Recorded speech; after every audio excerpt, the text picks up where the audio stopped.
Right, hello everyone. Welcome to How to Think. This is a channel that I have been meaning to start for a long time. It's very important to me. I think there's an epidemic in this country of indoctrination. And so what happens is all of the schools and the colleges and universities and media and all that, they tell people what to think, what conclusions to come to, um, that they should think things are a certain way. And there's very little teaching of how to think.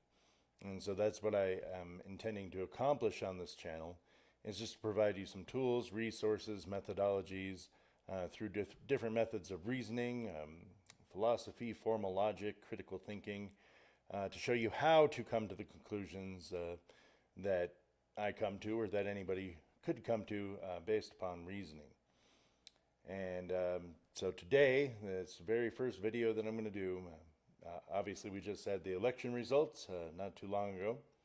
And what I've been hearing in the media a lot is that the reason that Kamala Harris lost the election is because people in this country just have a problem with a woman being in power.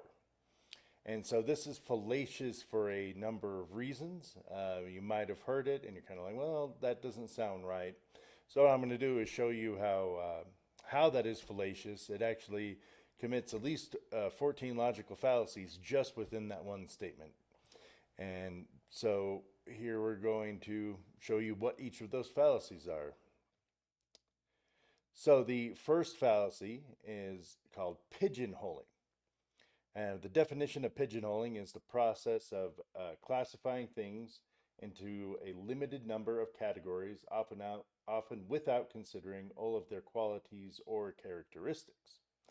So the way that this particular claim commits this fallacy is by assigning everyone who didn't vote for Kamala into one single category, not wanting a female president. It is guilty of pigeonholing. If you have a problem with Kamala Harris, it must mean you have a problem with women in leadership. So it forces the criticism into one single category, which is sexism. So critiquing the people who didn't vote for Kamala, oh, it must mean that you're sexist. It's ignoring anything else. So next fallacy, hasty generalization. The definition of hasty generalization. So this logical fallacy occurs when someone makes a broad conclusion about a group of people or things based on a very small and unrepresentative sample size, essentially jumping to conclusions without sufficient evidence to support the claim. So how this is using that fallacy. So if you hear a few people from a group, hearing a few people from a group who are the non-Kamala voters, who maybe have said something expressing not wanting a female president, and then applying that to millions of people in the same group is making a generalization without evidence. So somebody talks to a Trump supporter, they say, "Oh, I just don't like the idea of a woman in power." Now they're assuming that every Trump supporter just has a problem with a woman being in power. That might have been just unique to that person or a few people, but certainly you can't apply it to the whole.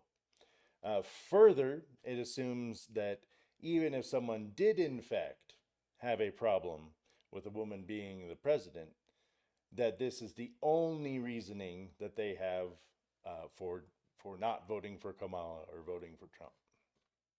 All right, next fallacy. Fallacy number 3 is the baseless assertion. So a baseless assertion is a claim presented as true without supporting evidence, essentially just stating something as fact simply by saying it with no justification or proof provided to back it up. So people in this country just have a problem with a woman being in power. That's just an assertion. People are just saying it. So the statement doesn't provide any evidence to support itself. How can someone know what 76 million other people think with accuracy? It's making an assumption that that's what everybody is thinking. It is also impossible for the statement to be anything other than a baseless assertion. So fallacy number 4, the ad hominem, which is also known as the ad hominem attack. The definition of that. So this fallacy occurs when instead of addressing somebody's argument or position, You irrelevantly attack the person or some aspect of the person who is making the argument. This fallacious attack can also be directed to membership or in a group or an institution. So by saying Trump voters are just sexist, that's just an ad hominem. You're not addressing any sort of reasoning or claim or position on policies, abortion, economy, all of that. These are a broad number of things that might cause somebody to vote for Trump. Instead of addressing those individual claims, you just say, well, you're a sexist pig. So that's what makes it ad hominem. Statement's just an accusation, discrediting people who did not vote for Kamala by implying they are sexist. They're attacking this group with an insult to their character rather than trying to engage with any reasons they may have had to not vote for Kamala. And next fallacy. So we have the straw man fallacy. So the straw man fallacy involves misrepresenting an opponent's argument to make it easier to attack or refute. So instead of having to address any of the policy claims, any of the things that Kamala might have said, her stance on the economy, fracking, Second Amendment, abortion rights, their stance on socialism and policies like that. Instead of addressing that, you just make it about, well, you're just sexist. So that's easier to discredit somebody just being sexist, and that's why they didn't want to vote for him, than having to address the claim. So it's making a straw man, think of like a scarecrow or something, and since it's not a living argument, it's not a living thing, it's easy to knock over. So by stating that someone just has a problem with a woman being president, it is completely misrepresenting why people voted as they did. It is easy to prevent the argument as they are sexist and call it a day. But people have other reasons for voting as they did. So next reason this is fallacious. It's false cause post hoc. So the definition of this fallacy is the assumption that because one event preceded another event, they must be causally related. In other words, the first event must have caused the second. However, the chronological order of two events does not prove a cause and effect relationship between them. So here is how, in this example, it's being used. So event A, Kamala lost. Event B, people concluded that it happened because Americans have a problem with a woman in power or being president. Since they're not providing supporting evidence for this and ignoring policies, campaign strategy, public perception, etc., as factors, the cause is unsupported. So fallacy number 7, begging the question. So what is begging the question? Well, it's an informal fallacy which occurs when an argument's premises assume the truth of the conclusion. For example, an omelet is more nutritious than a salad because omelets are made out of eggs. This statement, it assumes that people have a problem with a woman being president without proving that is why Kamala Harris lost. The conclusion, sexism caused her loss, is treated as if it is already true without supporting it with any evidence. Additionally, they are assuming that not wanting a female president is wrong without explaining why. Fallacy number 8 is a genetic fallacy. Definition of genetic fallacy: the act of rejecting or accepting an argument on the basis of its origin rather than its content. For example, Hitler drank water, therefore drinking water is wrong. So the statement here, people in this country just have a problem with women being in power. The statement is claiming that since people did not vote for Kamala are sexist, that their decision to not vote for her is not a valid one, because you shouldn't agree with the decisions of people who are sexist. So just by saying, hey, okay, this group of people are sexist, therefore their decision not to vote for Kamala was wrong because they're bad people. So ad hominem and genetic fallacy are closely related. Fallacy number 9 is red herring. So the definition of a red herring is it occurs when someone uses a misleading argument or question to divert attention away from the main topic. So the way that this argument uses that is the main topic regarding someone's decision on who to vote for has to do with policies, perception, likability, perceived leadership ability, etc. By diverting attention from those aspects that are actually the reasons that people vote, to if someone is sexist or not, it sidesteps the arguments for those important criteria. So it's focusing on the red herring. So you're trying to catch the group of it, the group of regular herrings, the sardines, and then you see a red one, and so you start chasing the red one, and so the net won't go around the big group of regular sardines. Is going to go after the special red sardine. Now, fallacy number 10, this is moral inconsistency. So the definition of that is this is a logical fallacy that occurs when someone makes contradictory claims or ignores facts that don't match their beliefs. Now here, people making this statement often can't even tell you what a woman is, which I find funny. So people have a problem with a woman being president. Well, what is a woman? Well, it's just somebody who claims the identity of being a woman. So that's kind of funny. But if Kamala is a woman because she says she is, then if Trump said he was a woman, then they would have to accept that also. They also are often moral relativists. They're objectively claiming that it's wrong for someone to not want a female president with no basis for what makes something right or wrong. So by saying they're making an objective moral claim, right? They're saying it is wrong to be sexist. It would be wrong to not vote for somebody based on your sexism. But if all morality is relative and just dependent on the person and their beliefs and what they think, then what standard are they basing that it is wrong to be sexist? Fallacy number 11, we have circular reasoning. And so this one's pretty easy, but it's the fallacy. This fallacy is an incorrect argument that tries to prove itself using its conclusion as evidence.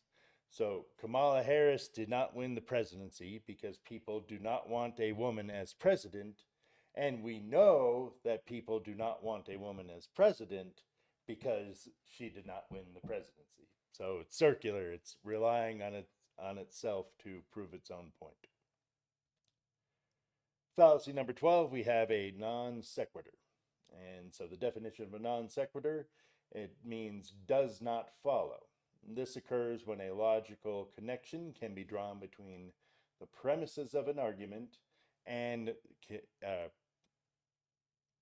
no logical connection can be drawn between the premises of an argument and the conclusion of the argument. So in this example, premise, Kamala Harris lost the election. Conclusion, this must mean people have a problem with a woman being president. So the conclusion requires a logical leap by assuming a specific cause without considering any alternate explanations. Fallacy number 13 is there's an implied inconsistency fallacy. So this occurs when somebody makes contradictory claims within the same argument, essentially presenting statements that cannot both be true at the same time, creating a logical inconsistency. So this statement implies that Republicans and independents are the ones who have a problem with a woman being president. But 7 million less Democratic voters showed up to vote for Kamala than for Biden in 2020. So they either have to own up to sexism themselves or admit there are other factors. Additionally, we've seen some cases in the Senate where the Democratic candidate was a male and the Republican candidate was a female. And so here we have the reverse, yet the Democratic candidate won. So if they're applying the same logic to themselves, then, well, they must not have voted for the woman candidate because they're sexist if they're being consistent.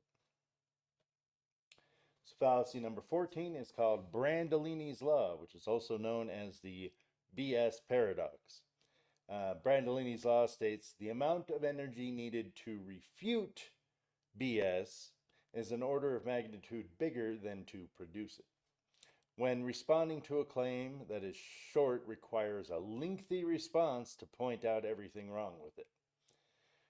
So this just happens when there's so much wrong with a statement that it really takes a long explanation, sort of like I just did in this video.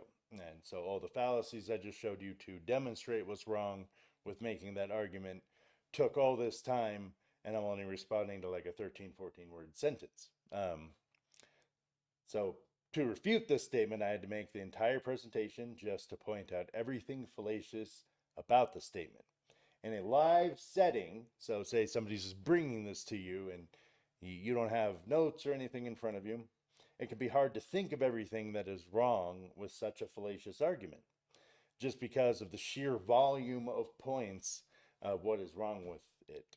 And so this is designed just to confuse and to overwhelm any interlocutors opposed to the claim.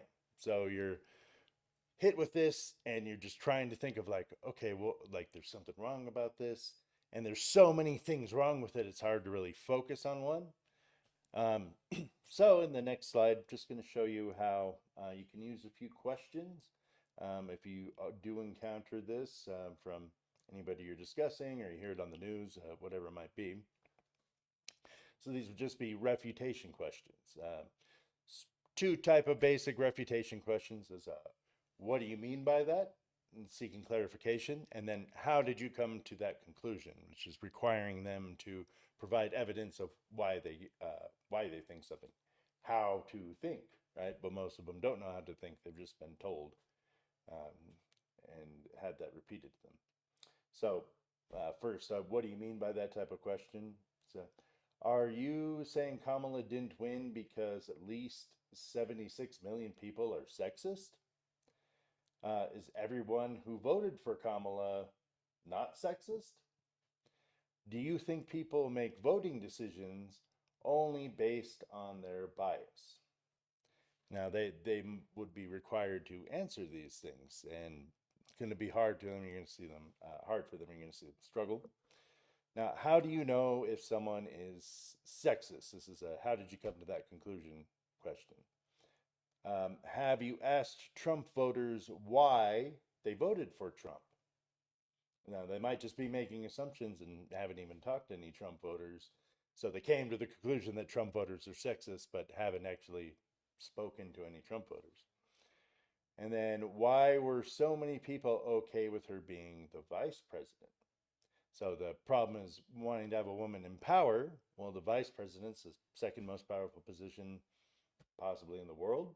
And if everybody voted for Biden last time around, they also didn't have a problem with Kamala then. So why do they have a problem with Kamala now?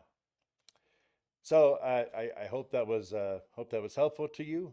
Like I said, it's first video series of videos I'll be doing. Different things that I hear. I'll also be covering theology, Bible topics, denominational questions, philosophy. I'll be covering health and nutrition. Just want to kind of keep it broad. I do come to things from a Christian perspective, and so I really do care about presenting things from that perspective. And I'll also show you in other videos how I came to the conclusion that Christianity is true, that Jesus really lived, he died for our sins, he's buried, he rose again on the third day.